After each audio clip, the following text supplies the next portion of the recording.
ನಮಸ್ತೆ ಎಲ್ರಿಗೂ. ಹೇಗಿದ್ದೀರಾ ಎಲ್ಲರೂ ಚೆನ್ನಾಗಿದ್ದೀರಾ ಅಂದ್ಕೊಳ್ತೀನಿ. Welcome back to my YouTube channel food for good.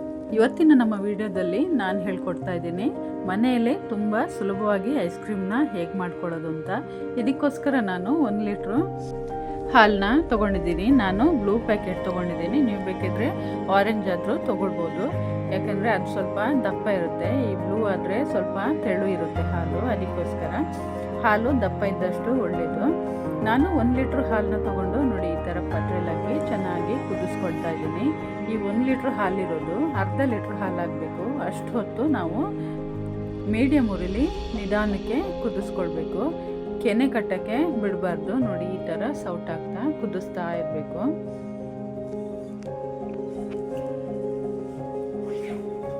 ನಾವು ಮೀಡಿಯಮ್ ಉರಿಲಿ ಎಷ್ಟೊತ್ತು ಕುದಿಸ್ತೀವೋ ಅಷ್ಟು ಒಳ್ಳೆಯದು. ಹಾಲು ದಪ್ಪ ಬರುತ್ತಲ್ವ, ಹಾಗಾಗಿ ಐಸ್ ಕ್ರೀಮು ತುಂಬ ಚೆನ್ನಾಗಿರುತ್ತೆ ಕ್ರೀಮಿಯಾಗಿ.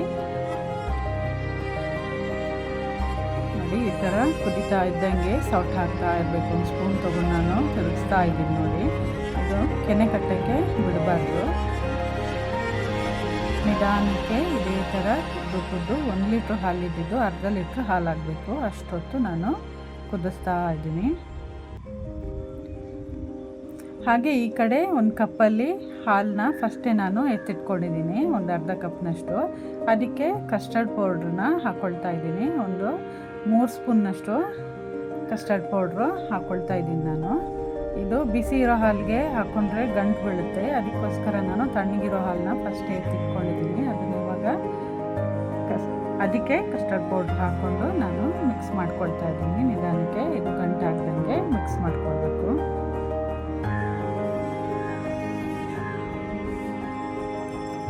ಡೈರೆಕ್ಟ್ ಬಿಸಿ ಹಾಲಿಗೆ ಹಾಕಿದ್ರೆ ಅದು ಗಂಟು ಬೀಳುತ್ತೆ ಅನ್ನೋ ಕಾರಣಕ್ಕೆ ಈ ಥರ ಮಾಡ್ಕೊಳ್ಬೇಕು. ಫಸ್ಟೇ ಹಾಲನ್ನ ಎತ್ತಿಟ್ಕೊಂಡು ಒಂದು ಕಪ್ಪಲ್ಲಿ ಅದಕ್ಕೆ ಕಸ್ಟರ್ಡ್ ಪೌಡ್ರನ್ನ ಹಾಕ್ಕೊಂಡು, ನಿಮಗೆ ಯಾವ ಫ್ಲೇವರ್ ಬೇಕೋ ಆ ಫ್ಲೇವರ್ದು ಕಸ್ಟರ್ಡ್ ಪೌಡ್ರ್ ಹಾಕ್ಕೊಳ್ಬೋದು. ಹಾಗೆ ಇನ್ನೊಂದು ಕಪ್ ತೊಗೊಂಡು ಅದರಲ್ಲಿ 1 ಕಪ್ನಷ್ಟು ಸಕ್ಕರೆ ತೊಗೊಂಡಿದ್ದೀನಿ. ಇವಾಗ ಈ ಹಾಲು ಕುದ್ದಿದೆ, ಸಾಧಾರಣ ಅರ್ಧದಷ್ಟು ಆಗ್ತಾ ಬಂದಿದೆ. ಇವಾಗ ನಾನು ಸಕ್ಕರೆನ ಹಾಕ್ಕೊಳ್ತಾ ಇದ್ದೀನಿ. ನಾನು 1 ಕಪ್ ಮತ್ತು 1/4 ಕಪ್ನಷ್ಟು ಸಕ್ಕರೆ ಎಕ್ಸ್ಟ್ರಾ ಹಾಕ್ಕೊಳ್ತಾ ಇದ್ದೀನಿ. ನಿಮ್ಮ ಸ್ವೀಟಿಗೆ ಬೇಕಷ್ಟು ನೋಡಿಕೊಂಡು ಹಾಕ್ಕೊಳ್ಳಿ.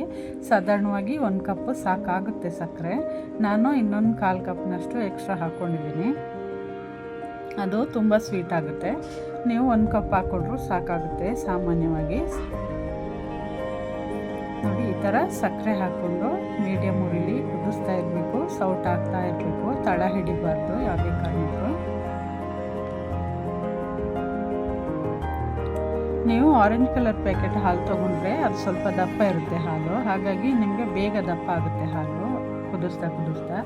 ಈ ಹಾಲು ಸ್ವಲ್ಪ ತೆಳು ಇರೋದ್ರಿಂದ ಸ್ವಲ್ಪ ಟೈಮ್ ಹಿಡಿಯುತ್ತೆ ಕುದಿಸೋಕ್ಕೆ. ಹಾಗಾಗಿ ನೋಡಿ ಸಕ್ಕರೆ ಹಾಕಿ ಕುದಿಸ್ತಾ ಇದ್ದೀನಿ, ತಿರುಗ್ತಾ ಇದ್ದೀನಿ ಸೌಟ್ ಹಾಕಿ. ಕೈ ಬಿಡ್ದಂಗೆ ತಿರುಗ್ತಾ ಇರಬೇಕು, ಇಲ್ಲಾಂದರೆ ತಳ ಹಿಡಿಯುತ್ತೆ. ನೀವು ಈ ಟೈಮಲ್ಲಿ ಬೇಕಾದರೆ ಸಕ್ಕರೆ ತಿನ್ನಲ್ಲ ಅನ್ನೋರು ಬೆಲ್ಲನೂ ಹಾಕ್ಕೊಳ್ಬೋದು, ಅದೂ ಚೆನ್ನಾಗಿರುತ್ತೆ. ಆದರೆ ಟೇಸ್ಟ್ ಸ್ವಲ್ಪ ಚೇಂಜಸ್ ಗೊತ್ತಾಗುತ್ತೆ ನಮಗೆ ಸಕ್ಕರೆಗಿಂತ ಬೆಲ್ಲದ್ದು. ಹಾಗಾಗಿ ನಾನಿವತ್ತು ಸಕ್ಕರೆನೇ ಹಾಕ್ಕೊಂಡಿದ್ದೀನಿ. ನೋಡಿ ಈ ಥರ ಮೀಡಿಯಮ್ ಉರಿಲಿ ಕುದಿಸ್ತಾ ಸೌಟ್ ಹಾಕ್ತಾ ಇದ್ದೀನಿ. ನಿಧಾನಕ್ಕೆ ಸೌಟ್ ಹಾಕ್ತಾ ಈ ಥರ ತಿರುಗಿಸ್ತಾ ಇರಬೇಕು. ಸಕ್ಕರೆ ಎಲ್ಲ ಚೆನ್ನಾಗಿ ನೀರಾಗಬೇಕು.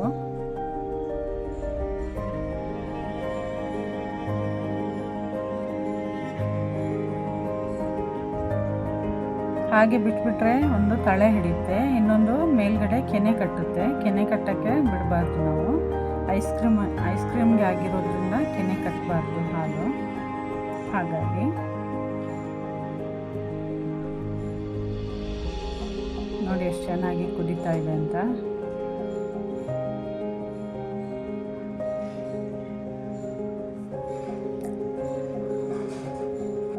ಈ ಟೈಮಲ್ಲಿ ನಾವು ಆವಾಗಲೇ ಕಸ್ಟರ್ಡ್ ಪೌಡ್ರನ್ನ ಮಿಕ್ಸ್ ಮಾಡಿ ಇಟ್ಕೊಂಡಿದ್ವಲ್ಲ ಕಪ್ಪಲ್ಲಿ, ಅದನ್ನು ಆ್ಯಡ್ ಮಾಡ್ಕೊಳ್ಬೇಕು.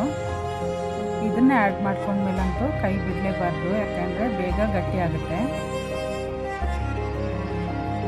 ತಳ ಹಿಡಿಯೋ ಚಾನ್ಸಸ್ ಇರುತ್ತೆ. ಹಾಗಾಗಿ ಇದನ್ನು ಹಾಕ್ಕೊಂಡು ಈ ಥರ ಚೆನ್ನಾಗಿ ಮಿಕ್ಸ್ ಮಾಡ್ತಾ ಇರಬೇಕು. ಇದು ಒಂದು 2 ನಿಮಿಷ ಚೆನ್ನಾಗಿ ಕುದಿಬೇಕು.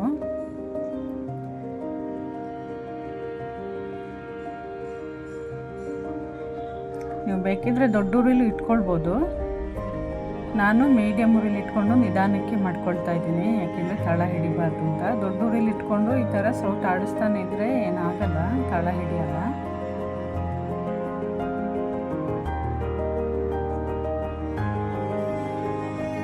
ನಾನು ಮೀಡಿಯಮ್ ಉರಿಲಿ ಇಟ್ಕೊಂಡಿರೋದ್ರಿಂದ ಸ್ವಲ್ಪ ನಿಧಾನಕ್ಕೆ ಕುದೀತಾ ಇದೆ. ನೋಡಿ, ನೀವೇ ನೋಡ್ತಾ ಇರ್ಬೋದು, ನಿಧಾನಕ್ಕೆ ಕುದೀತಾ ಇದೆ.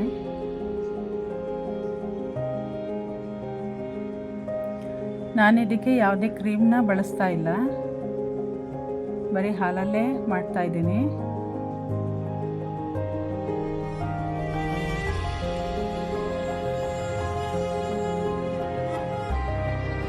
ನೋಡಿ ಎಷ್ಟು ಚೆನ್ನಾಗಿ ಕುದೀತಾ ಇದೆ ಅಂತ. ಇದೇ ಥರ ನಿಧಾನಕ್ಕೆ ತಿರುಗಿಸ್ತಾ ಕುದಿಸ್ತಾ ಇರಬೇಕು.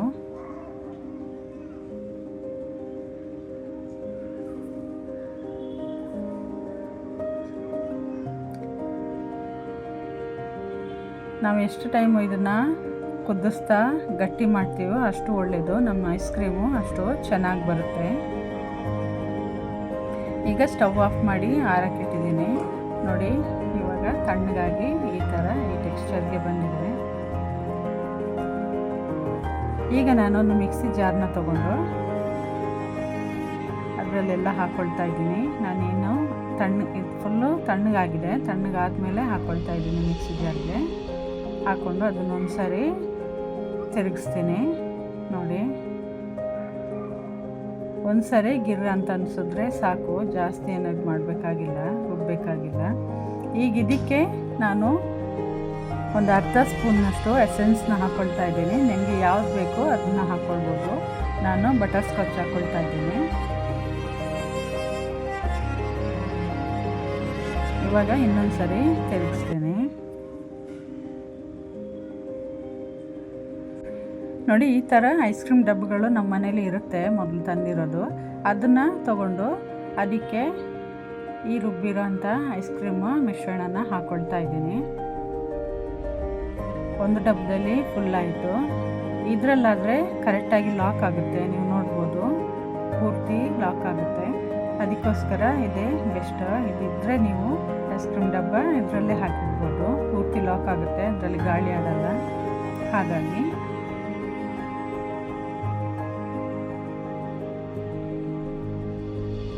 ಪೂರ್ತಿಯಾಗಿ ಲಾಕ್ ಮಾಡಿ ಇದನ್ನು ಫ್ರೀಝರಲ್ಲಿ ಇಡ್ತೀನಿ.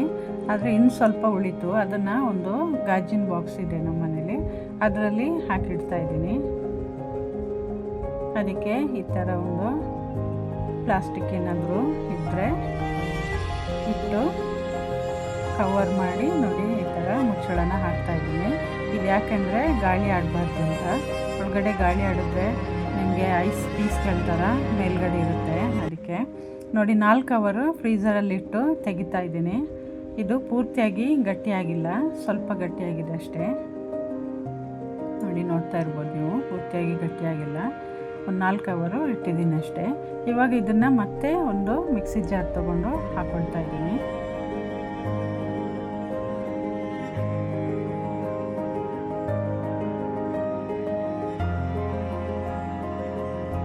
ಎಲ್ಲದನ್ನು 2 ಬಾಕ್ಸಲ್ಲಿರೋದನ್ನು ತೆಗೆದು ಎಲ್ಲ ಮಿಕ್ಸಿ ಜಾರ್ಗೆ ಹಾಕ್ಕೊಳ್ತಾ ಇದ್ದೀನಿ. ಈ ಥರ ಮಾಡೋದ್ರಿಂದ ಐಸ್ ಕ್ರೀಮು ಕ್ರೀಮಿಯಾಗಿ ನಾವು ಶಾಪಲ್ಲಿ ತೊಗೊಳ್ತೀವಲ್ವ, ಅದೇ ಥರ ಇರುತ್ತೆ, ತುಂಬ ಚೆನ್ನಾಗಿರುತ್ತೆ.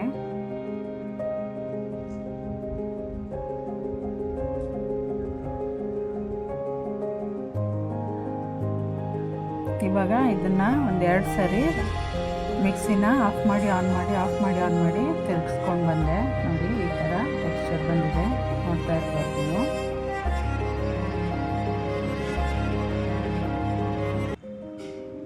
ಈಗ ಇದಕ್ಕೆ ನಾನು ಡ್ರೈ ಫ್ರೂಟ್ಸು ಮನೇಲಿ ಏನೇನಿತ್ತು ಅದನ್ನೆಲ್ಲ ಕಟ್ ಮಾಡಿ ಹಾಕ್ಕೊಳ್ತಾ ಇದ್ದೀನಿ. ದ್ರಾಕ್ಷಿ, ಗೋಡಂಬಿ ಹಾಗೆ ಬಾದಾಮು ಎಲ್ಲದನ್ನು ಚಿಕ್ಕದಾಗಿ ಕಟ್ ಮಾಡಿ ಎಲ್ಲ ಮಿಕ್ಸ್ ಮಾಡ್ಕೊಳ್ತಾ ಇದ್ದೀನಿ. ಅದು ಐಸ್ ಕ್ರೀಮ್ ತಿನ್ನಬೇಕಾದ್ರೆ ಬಾಯಿಗೆ ಸಿಕ್ಕಿದ್ರೆ ತುಂಬ ಚೆನ್ನಾಗಿರುತ್ತೆ, ಅದಕ್ಕೋಸ್ಕರ. ನೋಡಿ, ಇವಾಗ ಅದೇ ಐಸ್ ಕ್ರೀಮ್ ಬಾಕ್ಸ್ಗೆ ಹಾಕ್ತಾಯಿದ್ದೀನಿ. ಹಾಕಿ ಆದಮೇಲೆ ಈ ಥರ ಒಂದು ಸಲ ಕುಕ್ಕಬೇಕು. ಇವಾಗ ಮುಚ್ಚಳ ಮುಚ್ಚಿ ಕರೆಕ್ಟಾಗಿ ಲಾಕ್ ಮಾಡಿ ಫ್ರೀಝರಲ್ಲಿ 8 ಅವರ್ ಫ್ರೀಝರಲ್ಲಿ ಇಡಬೇಕು. ಇಲ್ಲ ಓವರ್ನೈಟ್ ಇಟ್ಟರು ಆಗುತ್ತೆ. ನೀವು ರಾತ್ರಿ ಈ ಥರ ಮಾಡಿಟ್ರೆ ಬೆಳಿಗ್ಗೆ ತೆಗಿಬೋದು. ಹಾಗೆ ಉಳಿದಿದ್ದನ್ನು ಇನ್ನೊಂದು ಗಾಜಿನ ಬಾಕ್ಸಿಗೆ ಹಾಕ್ಕೊಂಡು ಅದಕ್ಕೂ ಹಾಕಿ ಅದ್ರ ಮೇಲ್ಗಡೆ ನಾನು ಡ್ರೈ ಫ್ರೂಟ್ಸ್ನ ಹಾಕ್ತಾಯಿದ್ದೀನಿ. ಇದನ್ನು ಅಷ್ಟೇ ಈ ಥರ ಪೂರ್ತಿಯಾಗಿ ಕವರ್ ಮಾಡಿ ಇಡ್ತೀನಿ. ಈ ಥರ ಕವರ್ ಮಾಡೋದ್ರಿಂದ ಮೇಲ್ಗಡೆ ಐಸ್ ಪೀಸ್ಗಳ ಥರ ಬರಲ್ಲ, ಚೆನ್ನಾಗಿರುತ್ತೆ. ಈಗ 8 ಅವರ್ ಆದಮೇಲೆ ತೆಗೆದು ನೋಡ್ತಾ ಇದ್ದೀನಿ ನೋಡಿ ಹೆಂಗೆ ಬಂದಿದೆ ಅಂತ. ಐಸ್ ಕ್ರೀಮು ತುಂಬಾ ಚೆನ್ನಾಗಿ ಬರುತ್ತೆ. ನಾವು ಹೊರಗಡೆಯಿಂದ ತಂದು ತಿನ್ನೋದಕ್ಕಿಂತ ಈ ಥರ ಮನೆಯಲ್ಲಿ ಕ್ಲೀನಾಗಿ ಮಾಡಿಕೊಂಡು ನಮಗೆ ಯಾವ ಥರ ಬೇಕೋ ಆ ಥರ ಮಾಡಿಕೊಂಡು ತಿನ್ಬೋದು. ತುಂಬಾ ಚೆನ್ನಾಗಿರುತ್ತೆ. ಖಂಡಿತ ನೀವು ಇದನ್ನು ಮನೇಲಿ ಟ್ರೈ ಮಾಡಿ ನೋಡಿ, ಹೇಗೆ ಬಂದಿದೆ ಅಂತ ಕಮೆಂಟ್ ಮಾಡಿ. ಹಾಗೆ ನೀವಿನ್ನೂ ನಮ್ಮ ಚಾನಲ್ನ ಸಬ್ಸ್ಕ್ರೈಬ್ ಮಾಡಿಲ್ಲ ಅಂದರೆ ಈ ಕೂಡಲೇ ಸಬ್ಸ್ಕ್ರೈಬ್ ಮಾಡ್ಕೊಳ್ಳಿ. ಹಾಗೆ ಪಕ್ಕದಲ್ಲಿ ಬರೋಂಥ ಬೆಲ್ಲೈಕನ್ನು ಕ್ಲಿಕ್ ಮಾಡ್ಕೊಳ್ಳಿ. ಇದರಿಂದ ನಾನು ಹಾಕೋ ಎಲ್ಲ ರೆಸಿಪಿಗಳದ್ದು ವಿಡಿಯೋಗಳ ನೋಟಿಫಿಕೇಷನ್ ನಿಮಗೆ ಬರುತ್ತೆ. ಈ ರೆಸಿಪಿ ನಿಮ್ಗೆ ಇಷ್ಟ ಆಗಿದ್ದರೆ ಲೈಕ್ ಮಾಡಿ, ಕಮೆಂಟ್ ಮಾಡಿ. Thank you for watching.